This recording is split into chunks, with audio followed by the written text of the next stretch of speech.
Why do you think women's hormonal health isn't talked about enough, even today? Or is it actually taken as an excuse? I think be more acknowledgeable around conditions like PMS, for example, perimenopause, postpartum depression. All these topics that we have kind of been shoving, I feel like, under the carpet are now actually being talked about so much more. So, because hormones are just literally a blame word for everything. Oh, she's hormonal. Oh, she's got a mood thing. Oh, she's this. Oh, everything comes down to hormones. But making sure that we eat a meal with good fats, protein, and some carbs every single meal is also going to help our blood sugar balance, which in turn will help with hormone stability. If you can actually sit there and help others to be on that journey, that's a narrative you've rebuilt and you're redefining your whole identity here. It is really empowering, and I hope it also empowers others to, if you don't find the way, there is a way that works for you, and you just can essentially path the path. You can build the path yourself. Hello and welcome to Her Own Narrative, yet another episode with Marie, all the way from Germany. And today, we will be talking about hormones, stress, burnout, fatigue, cycle health, fertility, and women's wellness. That's what it's all about. Shall we blame hormones for everything or not? Let's find out. Hi Marie, welcome. Hello Niti, thank you so much for having me. I'm excited to have this conversation with you. Thank you. Right, so let's jump into it, because the minute we hear hormones and instantly our brain starts working on mood swings or periods. But in reality, hormones actually rule so much of our health. Why do you think women's hormonal health isn't talked about enough, even today? Or is it actually taken as an excuse? Yeah, that's a good question. So I think first of all, for so many other topics around women's health, right? The historical neglect, I think, around research is obviously still very prominent, since research has been so long male-dominated. And I only see now that we really start speaking about female hormones, and that we actually acknowledge the importance that female hormones have. As we have a cycle, we are not the same as male or men are throughout the month, for example. And so I see now that the menstrual cycle is really considered as a confounding variable that we need to take a look at when you look at the biological rhythm. And this will also help to, I think, be more acknowledgeable around conditions like PMS, for example, perimenopause, postpartum depression. All these topics that we have kind of been shoving, I feel like, under the carpet are now actually, being talked about so much more. And I find, that's really fascinating. It has been time that we get to this point. You know what, it's so true, because there haven't been enough research. I remember years ago, postnatal depression became a topic because people were started researching. Right now, I think we are in an era where people are actually started talking about perimenopause and menopause, because it's our hormones, something we can't really control. But at the same time, if we acknowledge them and we are aware of them, we can manage them well. Right? So let's hit into something which is your favorite. You always talk about cortisol, stress hormone. Yes, I love cortisol, because that's really the master hormone, and it's always linked to stress. But cortisol, really, what you need to keep in mind is what keeps us alive. What wakes up in the morning is cortisol. So we link it to stress, but it is really much more than that. Cortisol is produced in the adrenal glands and helps us to manage stress, as I mentioned, but also, for example, inflammation, blood sugar, and energy. And from cortisol are derived all the other hormones like estrogen, testosterone, progesterone, all these hormones that are responsible for our cycle, for our reproductive system, fertility. All of those are linked to cortisol, and that means if we have very high or very low cortisol because we are stressed constantly, or we are just stressed because of a specific event, so we are in this acute stress and then the stress goes back down, it will nonetheless have an impact on the other hormones and how and in which quantity they're being produced. And I actually can, share an example for myself. When I went through this phase of burnout and complete exhaustion, my cortisol was when I looked at the test result, very, very depleted. So my body was almost no longer possible to produce any cortisol, which then in hindsight explains why I had so much anxiety, why I couldn't sleep anymore. And this obviously also had an impact on the other hormones. How was my cycle? I was losing a lot of hair and I didn't understand why. So all these things really came together when I looked into my own test result. And you know that I'm currently pregnant, but I also know that when I took the test for the first time and looking at my cortisol 2 years ago, I would not have been able to conceive, to get pregnant, simply because my cortisol was so low, and therefore all the other reproductive hormones were essentially non-existent as well. That's crazy. So, because hormones are just literally a blame word for everything. Oh, she's hormonal. Oh, she's got a mood swing. Oh, she's this. Oh, everything comes down to hormone. But, as you said, you weren't in a position to get pregnant at that point because your cortisol was literally depleted. So going back to, what are the red flags? What are the early signs for a woman to understand that, we can manage this if I actually run a test on myself? How do I, coming to a mid-age, in your 40s, you can't sleep, you're going through perimenopause. That's great. Yeah, I understand that. But is that linked to something else? And how do I, as a woman in my 40s, understand and see these flags and work on it?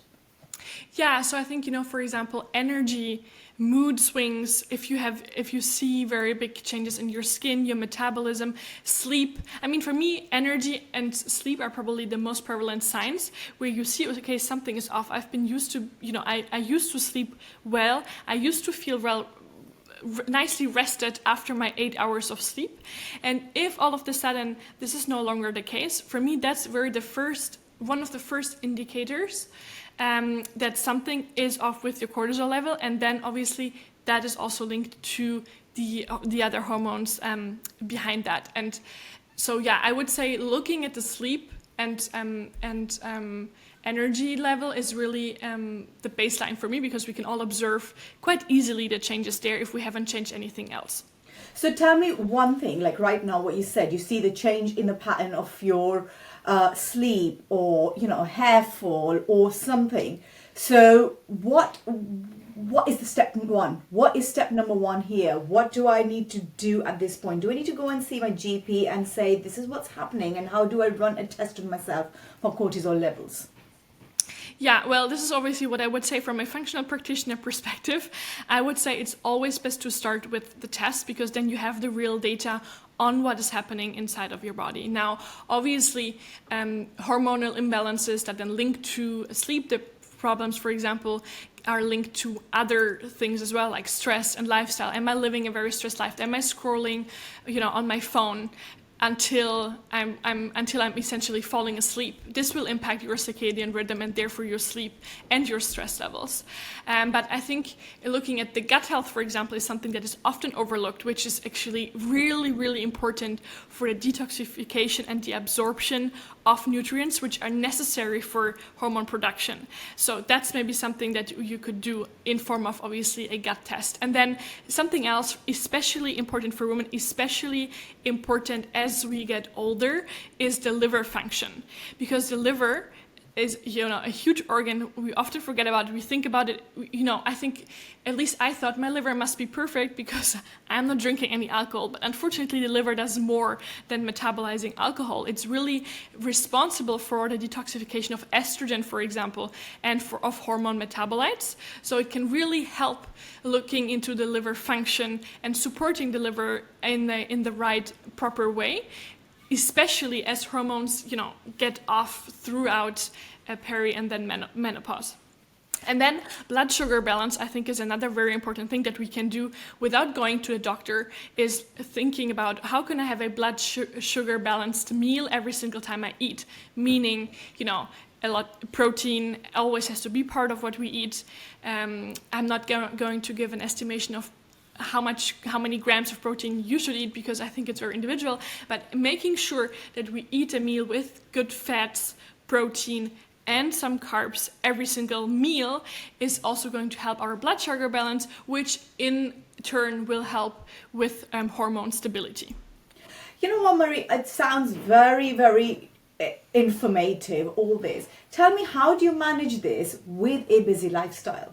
How do you, because the most women I speak to have got incredibly busy lifestyles. Now, if I have to, I know usually the answer is your health comes first.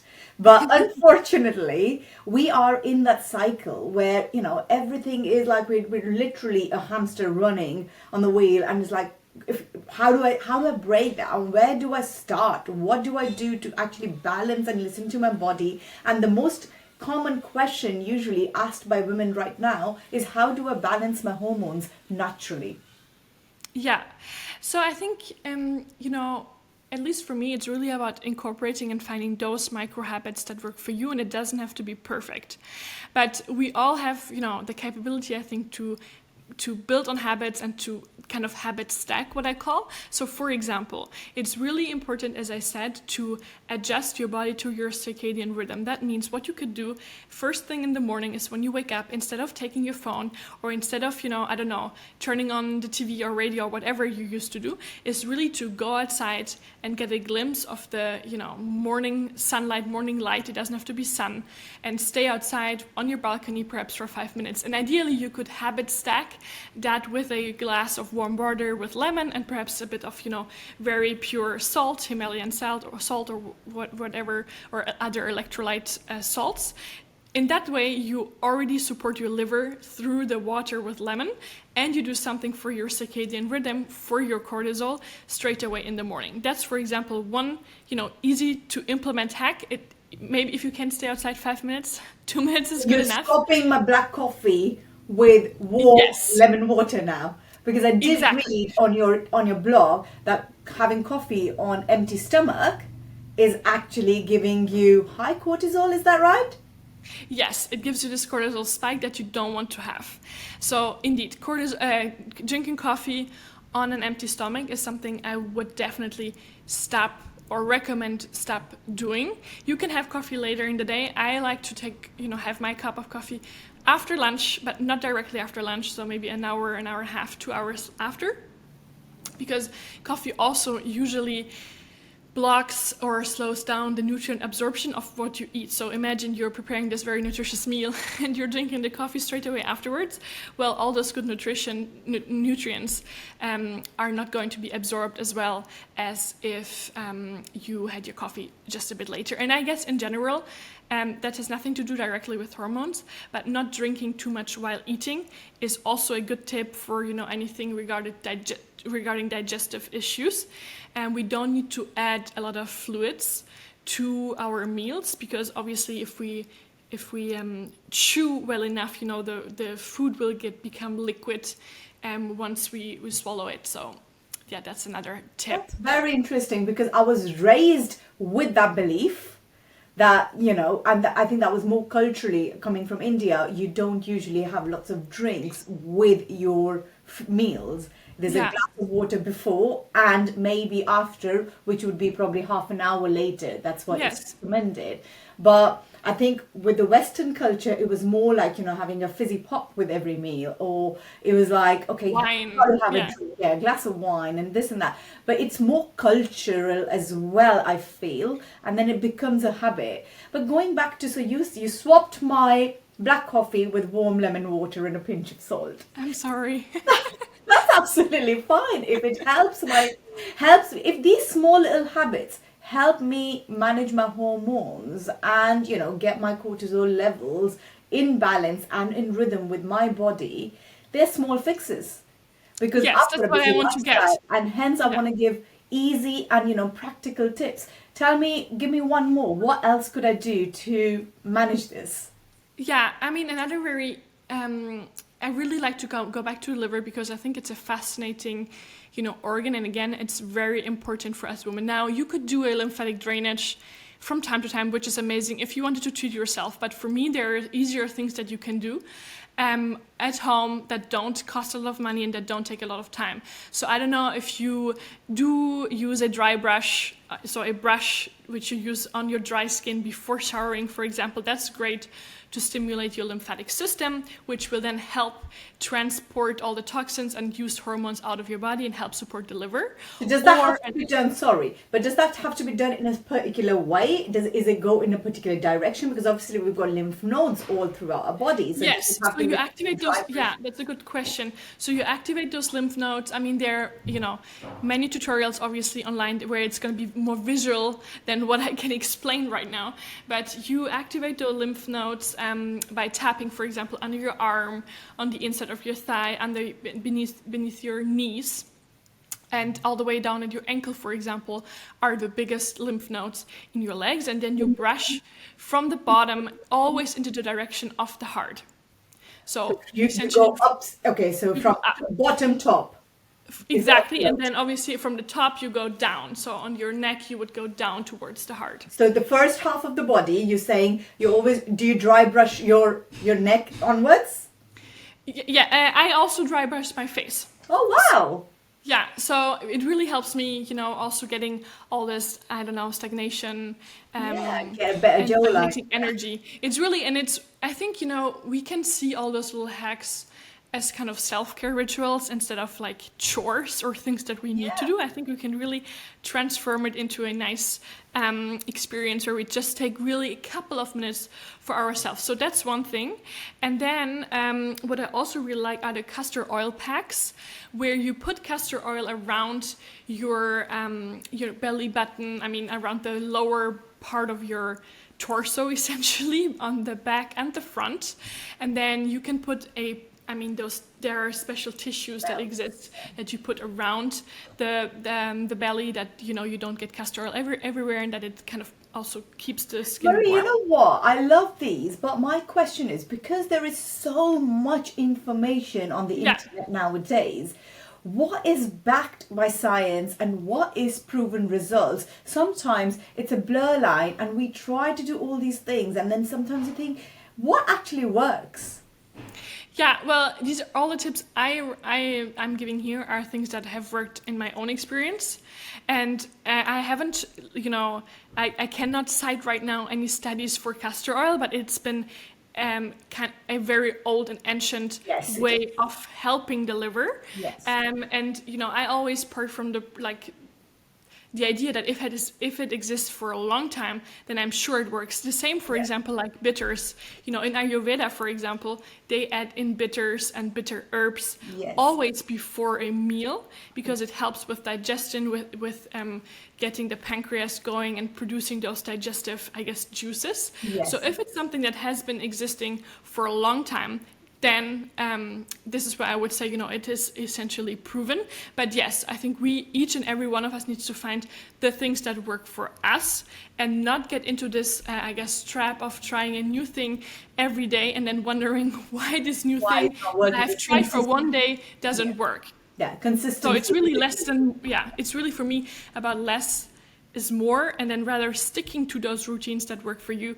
Like, you know, dry brushing is, I think it shows that it activates the lymphatic system, and it works for me. I see it on my skin, so that's why I stick to it. So we've got 3 hacks, girls. We've got to swap our coffee with warm lemon water with a pinch of Himalayan salt. We need to do dry brushing to activate our lymph nodes, and try this castor patches, because on belly button they say whatever it's goes directly to what is the science behind that. Yeah, as I said, I think it really extracts and pulls out all the toxins that the body can get rid of, and we really want to support that. That's why people put it in the belly button, sometimes directly. I like to apply it more largely, and it just is really a gentle support of helping your liver, again, getting rid of all these toxins that we want to get rid of. Amazing. So we've got nice 3 tips for women to start working on their own self rituals, and these directly or indirectly help you with your cortisol levels? Indirectly, but they for sure will help with the overall metabolization of your hormones in the body, which will then obviously, if you take time in the morning to breathe deep instead of looking at your phone, for example, that the first hack we mentioned, swapping out the coffee, that will obviously have an impact on your cortisol levels, and then all the way an impact on the other hormones as well. Yes. That's, while we're talking about these fads that come on and off internet, on social media and everything, what would like keto diets and fasting, and some of them I do myself personally as well, like I've done intermittent fasting for absolutely years. That's because it works with my body. It gives me time to digest and then start my own circadian rhythm and stuff like that. But low carb and all these, how do these affect women's hormones differently than men's? Do you think there is a different, if you do a study, a man doing a keto diet and a woman doing a keto diet, obviously it's going to be different because our hormones are totally different to how our bodies are working to a man's body. So do we need to be mindful of doing these things as well? For sure. And I think, for example, intermittent fasting has been shown. I mean, if it feels good for you, again, it's always about how does it feel for you as an individual. But intermittent fasting has been proven in different studies that it's not the best way of eating for many women, simply because it makes your cortisol spike really high in the morning if your blood sugar is really low, because blood sugar and cortisol are directly linked. And what we want to avoid is those big crashes and the big spikes in our hormones, which is why, as I mentioned earlier, having a blood sugar balanced diet is what is, for hormones, for women, at least in my opinion, the best, because it helps keeping the level of blood sugar stable throughout the day. And with any other diet, whatever you exceed or what you include, you will have those like big, crashes and the big mountains and I guess valleys, that will then have an impact on your mood, your energy level, your period, etc. Your anxiety, I think also that's a big one as well. Wow. So we've kind of worked around this and said, hormones are often seen as a weakness, like how we started. Oh, she's hormone. How do we actually flip this narrative and start talking about hormones as a source of power, not shame, and not I don't want to get shamed because I have hormones. Yeah, well, I think first of all, hormones are really an essential messenger in our bodies, and they tell organs and cells what to do, so they're really essential. And I think if we really accept that women have more, variations in their cycle, we can see it as a strength, and we can actually also work with that, because in some moments of our cycle we have more energy than in others, right? So that also can guide us actually in the way we work out, for example, in the way we eat. So I think we can really use it for our own strength and say, okay, now I'm in this phase, I have a lot of energy, I can use that, I can do a stronger workout, I can do more meetings. And then I think it's also about accepting, and that's obviously part of society as well, right? How can we accept that there are days in a woman's cycle when she has less energy, when she maybe needs to sleep more, when she needs to eat more carbs, and when she is not as performant as on other days. I think that's also this whole,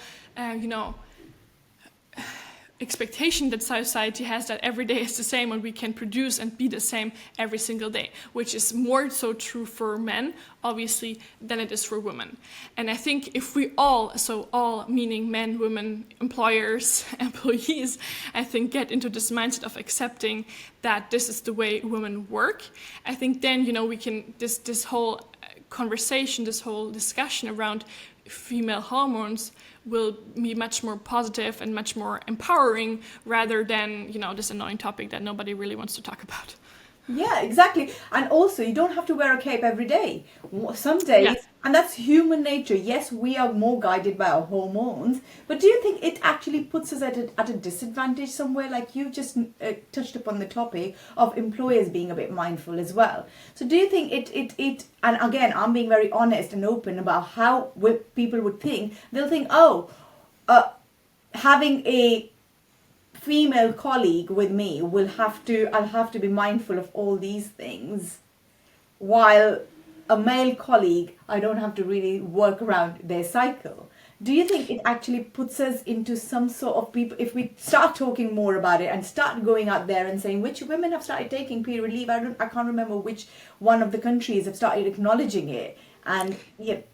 Yeah, I think it was the Netherlands maybe, or I think in the Nordics for sure. Yes, Yeah. always. So do you think there would be somewhere that we'd be like, now that we're talking more about it, would they start creating a little bit of differentiation of, we've got 2 non-productive days in a month with the woman? Yeah, I think we just need to, I mean, I don't know, I can just think about my partner and, how much idea does he actually have of the female cycle? Well, probably very little. So I think if we really started to educate and speak more about it and dare to speak more about it, I think men can actually comprehend, that there is a huge happening in the cycle. Sometimes they feel it if we're moody or if we're, yelling at them for whatever reason. But I think we need to talk the talk because we can't expect men necessarily to talk the talk. But I think as there is more research around, for example, cycle syncing and the brain changes also that we have across the cycle, menopausal health and all these, topics that, again, we haven't really looked at into depth. I think we will speak more and more about it, but I think it's then up to us women as well to have this conversation and to not shy away from it. And, what I did with my former employer is that I told my boss, okay, these are the days when I'm on my period. So just that you know, I inform you about it. You do whatever you want with that information. But I found it actually quite, liberating for him to know that. Yeah. So then I don't need to, have an excuse or whatever. So if I feel more tired, if I go home earlier from work, if I'm working from home, this might be the reason that I stay at home because I have my period, which are very painful right now. And obviously we don't want to exploit that and, make up reasons that are not real. Yeah. But I found it quite, gave me a different kind of relationship with my boss, who was obviously a guy. I absolutely love it because I asked you that question, but at the end of it, I do believe is the mentality and the way you think is becoming liberal around people as well, and especially men. Like I saw this, I'm going to read it out. There was a post somewhere where Robert Irwin from Australia, he has said, his quote unquote, women's health is under discussed and researched. We need advocates to stand up and get the word out, men and women. It's not only women will just, we're talking about it. They've got to understand it as well. It's our body and, men and women, we cohabitate. If we're cohabitating, so it's like, okay, fine. If we are living together, if you don't understand my cycle, then you will call me a moody cow. But I'm not a moody cow because I want to be a moody cow. I sometimes can't help myself because it's all the hormones that's happening. But at the end of it, as I said, I had a very, very interesting discussion with this another lady who's, again, Australia based. She's a perimenopause coach. And she's like, but it's our responsibility as well to understand this is what's happening with my body. How do I manage it? And hence, what you're saying, okay, swap these little habits, get that circadian rhythm in, get some your hormones and cortisol levels to be balanced as well, which are not always going to happen, but we can take responsibility and try to work towards it. Is that right? It is right. And I think something I just want to call out here is that, because I understand that taking synthetic hormone replacement, for example, is not for everybody and not what every woman wants to do. Mm-hmm. And I just want to say that it's absolutely not necessary. There are natural ways of balancing the hormones through those habits that we mentioned, but also through different herbs, through different supplements. And so what I would always recommend really is testing. No matter what age you are, you don't need to be in perimenopause to do that. But even if you, want to get pregnant and you don't manage, before taking those really harsh drugs, I would always recommend taking a look at what your hormone levels are actually looking like. Taking into consideration that your stress level is always directly linked to how many reproductive hormones your body can produce, and then take it from there instead of directly choosing the drug or the pills that your doctor would recommend as a quick fix. Because as I said in the beginning, hormones are also linked to the gut health, to your liver health. So it's much more than just, hormones. Okay, your hormones are like this, so you need to do that. It's really about the whole picture, as the body is one system and not just, disjointed, disconnected systems that work independently of each other. They're all obviously depending and dependent.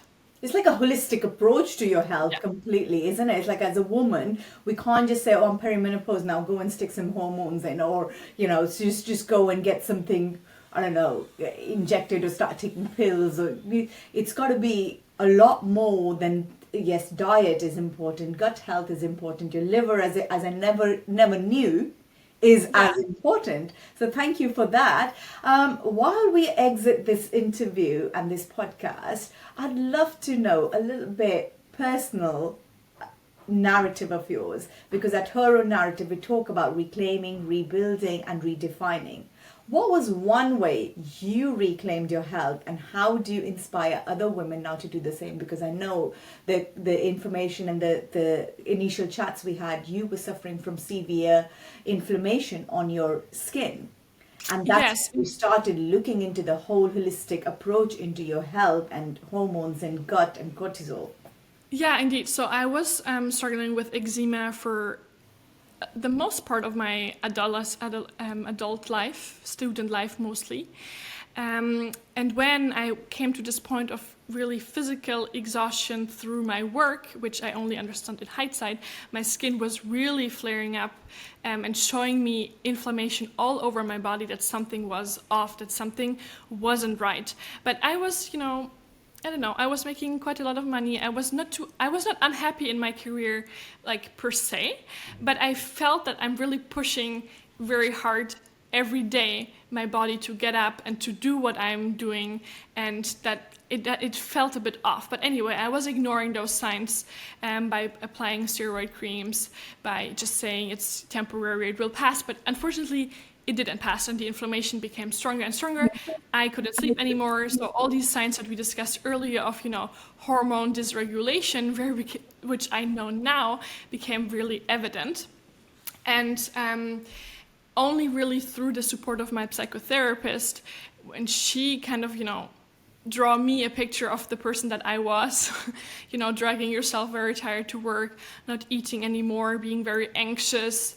Only when she kind of draw the picture of this random person that actually I was, I realized, okay, why am I pushing so hard for something that is just my job, whereas, my body and my mind really showed me that I needed to perhaps take a step back, take a pause, do something else. Well, anyway, I think we all have our own journeys and our time, right, that we need to actually see that our former situation is perhaps no longer fitting for the current chapter or the current point where we are in life. And because seeing different doctors, different specialists for skin, for gut issues, because everything was really a mess inside of me, because I was seeing so many different specialists, but nobody really was able to put those different puzzle pieces together.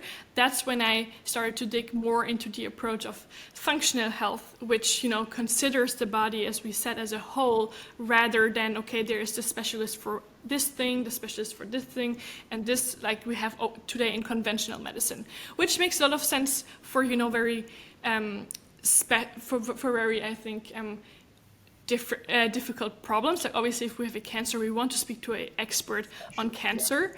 However, even if we have a cancer, we probably need mental support, for example, to handle the stress that this sickness implies, right? So anyway, this is how I get to this into this world of functional health, looking at the body as a whole rather than looking at the different systems one by one. This is so interesting, because you know what you've just said. Yes, for bigger problems, you'll have to go to the doctor, like to the expertise,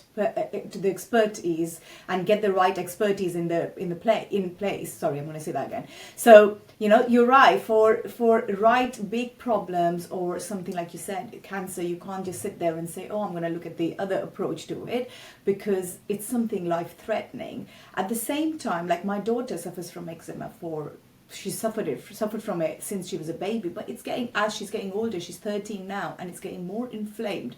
And I've never thought about looking at it from another point of view, because you keep applying steroids, you keep applying, your skin is dry, maybe there is something else. Maybe I need to look at it from a different, because I've been to all the medical things there, but it's not calming down. So that could that's probably an indication that maybe you need to work. Maybe you can take the things from a different perspective. And I had tried all these different creams, and I went to the eczema experts in Paris when I lived there, and all these solutions work. But at least for me, if they only work for a certain amount of time, that's probably an indication. Yes, that's right. They work when you're applying the cream. The minute you stop, it flares up again. Yeah. So that means that you're just covering up the symptom, but you're not going further down to the actual root cause of where it's coming from. And that's something, I really learned the hard way, because if you tried all these creams and if you go up the percentage in whatever, medication those creams have, and then you're at the top, and then you're like, okay, this is like the strongest that I can get, and it's working, but obviously it will stop to work. Well, I think you have no choice at this point then to think about what are the alternatives? Are there any alternatives? Am I overlooking something? And unfortunately, I think this is something that today, at least from my experience, I had to do myself, because no other, I didn't find this I didn't find this integrative doctor. At least, again, I'm sure they are out there, but I didn't find it in my surroundings that looked at the body as a whole, rather than just saying, okay, I'm just the expert on your skin, take this cream, and if it doesn't work, well, I don't know. I can't help you, essentially. Absolutely. And the most interesting part for my journey here is when I'm talking to all you wonderful women, it's what really interests me is how our own pain, so you had your pain of inflammation, eczema in your body, and how you've now taken that pain for it to become a purpose, because you're like, hang on a second, I suffered from it. Why was there nobody helping me? Now I'm going to go out there on a journey to go and help other people, because not everybody's got the energy or resources or even the willpower and the willingness to go through the journey you have been. But if you can actually sit there and help others to be on that journey, that's your narrative. You've rebuilt and you're redefining your whole identity here. Yeah, for sure. And I wish, that other people that have eczema don't need to go through all the hassle and research, and also this very terrible feeling of being dismissed from doctors all the time, because they tell you, I'm the doctor, you're just a patient, so you have nothing to say, and you have no idea of what's happening. So it is really empowering, and I hope it also empowers others to, if you don't find the way, there is a way that works for you, and you just can essentially you can build the path yourself. It just obviously takes more time and more energy, but it's, I'm sure, always worth it. No, 100%, because being dismissed is the most invalidating thing in your life. And that could be for your hormones, that could be for your skill, that could be for your health, that could be for your inflammation on your skin. If you're being dismissed, that just invalidates your existence. If I am hormonal, I want to be validated for that. If I've got inflammation, I want to be validated and heard and seen for it, right? Exactly. And this is why I'm going back to this, why I found, getting those results, black and white on paper, that actually show that your cortisol, for example, is off, and that explains why you can't sleep, was so validating for me in that whole experience, because I knew it's not in my head. Because at some point, if you're being dismissed so many times, you're like, okay, maybe it's just me, maybe I'm just imagining this, maybe I just need to do more yoga nidra at night, to sleep better. But actually, no, it is the data of your body showing what's going on. And that's why, it was a really healing, I guess, part for me to see on the test results that it's happening, and it's not just in my mind, in my imagination. So let's become data-driven towards our health. The first thing we all need to do is get our cortisol levels checked, girls. Let's go and do it now. And thank you so much for this conversation. I know you've got an appointment with your midwife now, and this girl is ready to pop in 2 weeks' time. And look at that go. I love it. Thank you so very much for joining us here. And we wish you all the best for your little princess to come and even make your life even more joyful. Thank you so much. It was awesome to talk to you, and I hope to inspire more people to yes. really take a deep look into what's happening on our Let's talk inside. to Marie whenever we've got a holistic. I'm coming back to you anyway to talk more about my daughter's health. With pleasure. Thank you so much. Thank you. Take Bye care. bye. Thanks. Bye.